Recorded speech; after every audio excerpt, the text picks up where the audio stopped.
Okay, this case study is on Salmonella, an outbreak that occurred in Colorado by RacquelFrazier. To introduce this, people started to become sick after 6 to 72 hours after eating. The cause of this illness was Salmonella. 3 of the serotypes were identified: Javana, Typhimurium, and Infantitis. The CDC estimates that there are about 1.35 million cases of Salmonella poisoning. 26,500 of them end up needing to be in the hospital, and sadly, 420 of them die of Salmonella poisoning in the United States.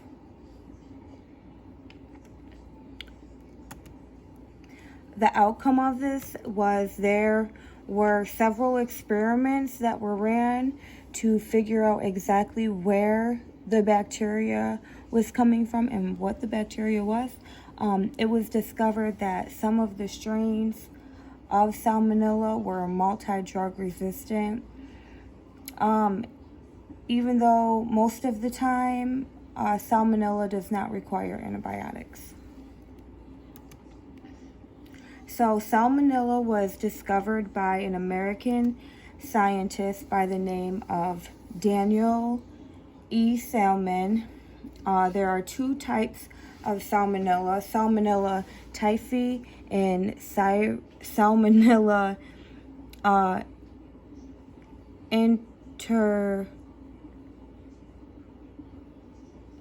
enterica. Yeah, Salmonella enterica. So Salmonella enterica have 7 subspecies, which then spreads out to be 2,500 different stereotypes. Salmonella enterica stereotypes have different genes that are either present or absent, and that's how they are able to distinguish between what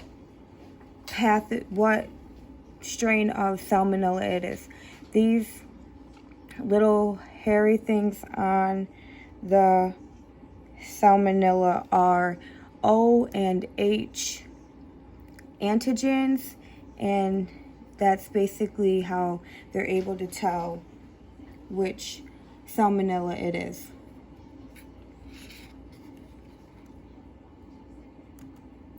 Salmonella survive in something called an SCV, which is Salmonella containing vacuole. So they stay in a vacuole until the late endosome stage, where it then hijacks the cell's nucleus and starts to take all of the cell's nutrients.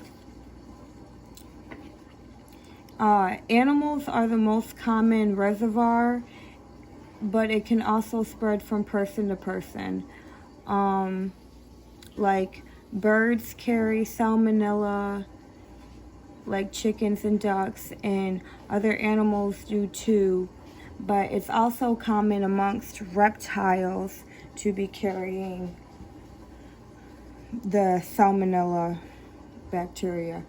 But it can be found, reservoirs are also seafood, fish and shellfish, fruits and vegetables that aren't clean.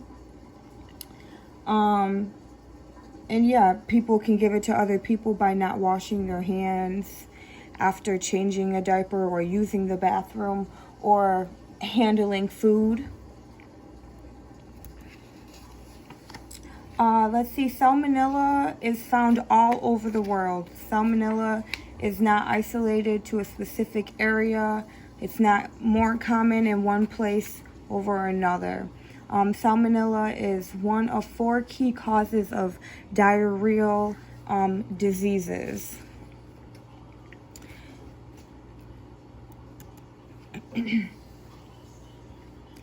Okay, the pathophysiology. Salmonella is transmitted by ingestion of contaminated food or water. This little image just shows that the first line of defense would be activation of an acid-base homeostasis and an inductible heat shock proteins, I guess, to try to fight the salmonella. And then the other little image, B, is showing how the bacteria enters the bloodstream and then goes to other main organs in the body, the liver and kidneys, and those are considered reservoirs. If salmonella is in the blood, that would be a typhoidal salmonella, and those are dangerous, more dangerous than the Salmonella entera.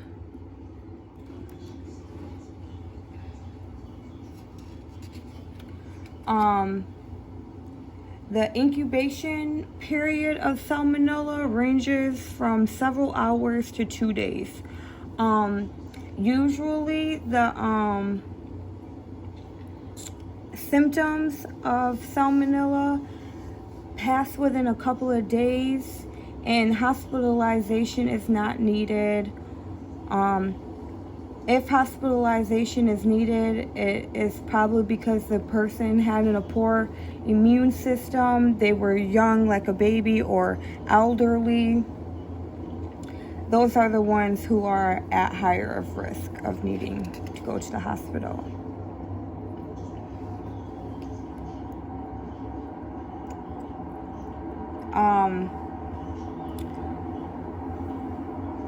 The salmonella cell has a flagella or a papillae, a needle-like structure that secretes protein into the intestinal cells and causes the cell's environment to not causes the cell's environment to be disrupted. That's what I'm looking for. And that's how the disease, that's how the bacteria makes a person sick. A lot of things are happening here. Cytotoxicity of the macrophages, the invasion of epithelial cells, and inflammation and fluid secretions from the ileum. But symptoms that we can see visually would be like diarrhea, abdominal cramps, and fever. Also, the diarrhea can cause dehydration. In the typhoidal strands, symptoms that would be seen would be high fevers, cramps, and an enlarged spleen.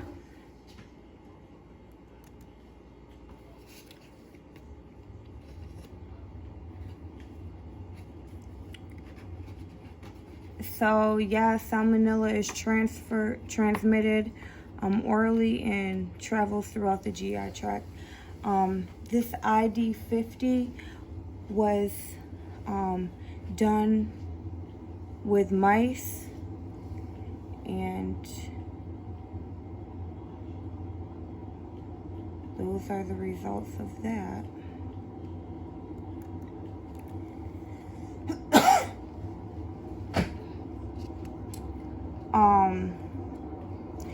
And then these were the results of the case study, and it was found that the Delhi Sea was the culprit for spreading salmonella.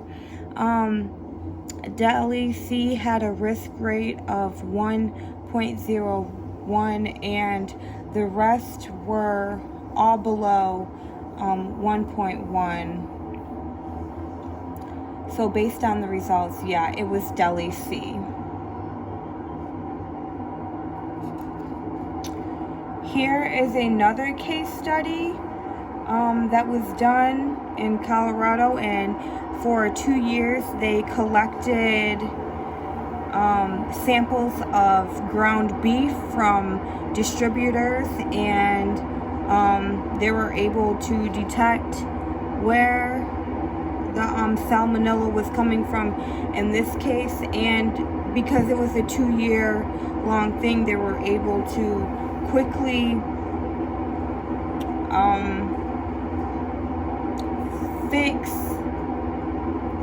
the problem that was causing salmonella, whether it have been like dirty equipment or it was tracked in through the employees or whatever. But being able to detect the genetic material will help identify where the source is coming from. And also, it gets reported to the CDC and goes into their surveillance.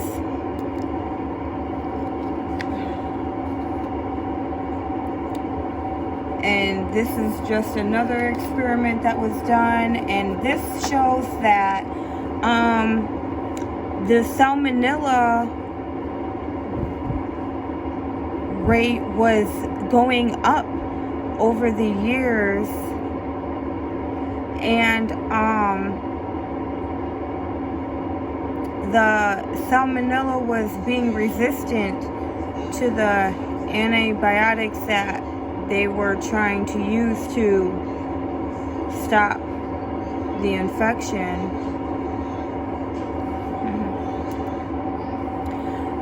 So the way that a test is, a way that the patient would be diagnosed for salmonella poisoning would most likely be from a stool sample, because it travels in the GI tract. But if they have the typhoidal salmonella poisoning, then it will be in their blood and they will be able to spot it.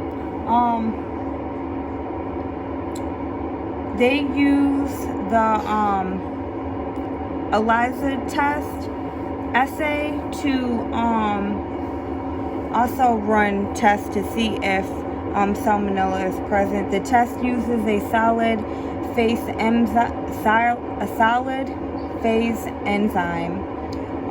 immunoassay to detect the presence of ligands in a liquid sample using antibiotics directed against the protein that is being measured. So for the treatment, if a patient has salmonella, would be just like plenty of rest, plenty of fluids, painkillers for the cramps, probiotics, heating pads. Yeah, like I said, antibiotics aren't really necessary for a treatment. The body usually passes it out, gets rid of it. You can use antidiuretics, but this can prolong the diarrhea that's associated with salmonella.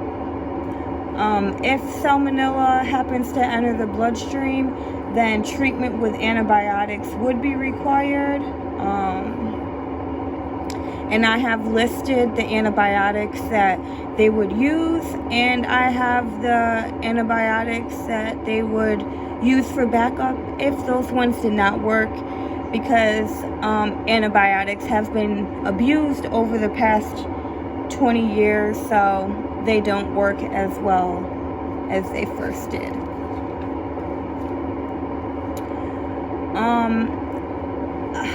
However, in the event that they need antibiotics, this can cause the pathogen to linger and prolong the recovery. And also, there is a chance of relapse. So, yeah, there's that chance with the antibiotics.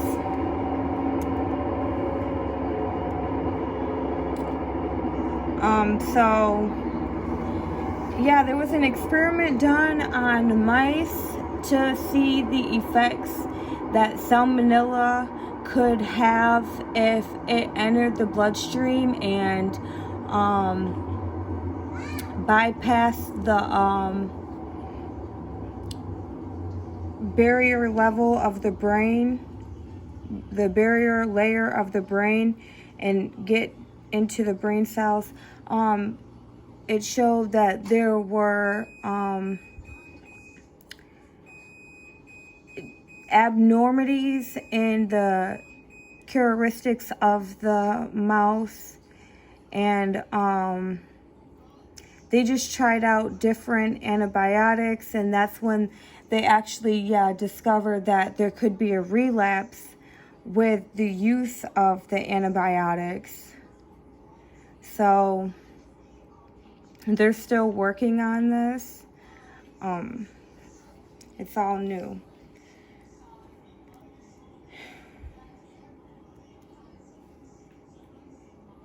So to wrap this all up, Salmonella was discovered by Daniel E. Salmon. I have a picture of him up there. Salmonella causes fever, diarrhea, abdominal cramps. Most of the time, hospitalization isn't required, although lab testing is required to diagnose. And the numbers that the CDC has for the reported cases are actually, yes, the reported cases, because most of the time people don't go to the hospital or the doctors when they have salmonella poisoning, because it usually just passes, and by the time the tests actually come back with the result, the person has just about recovered. Moving on, it's transmitted, it can be transmitted fecal, oral, or by eating contaminated foods or drink. So let's break the chain of contamination and wash your hands well and use proper cleaning techniques when preparing food. Just some interesting facts. Salmonella, actually, the outbreaks occur more in the summertime because of the warmer weather, and people are outside having like cookouts and picnics and stuff like that. So their food is out and not being refrigerated to proper temperatures. And sometimes, cooking at home on the grill, hamburgers don't always get cooked to the full potential that's needed to kill the germs. And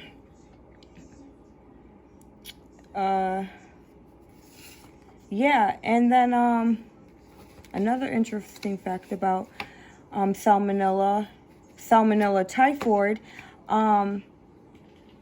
way back when, there was a woman named Mary Mallon. She's also known as Typhoid Mary. She was the first person to be known carrying Salmonella typhi without actually being sick.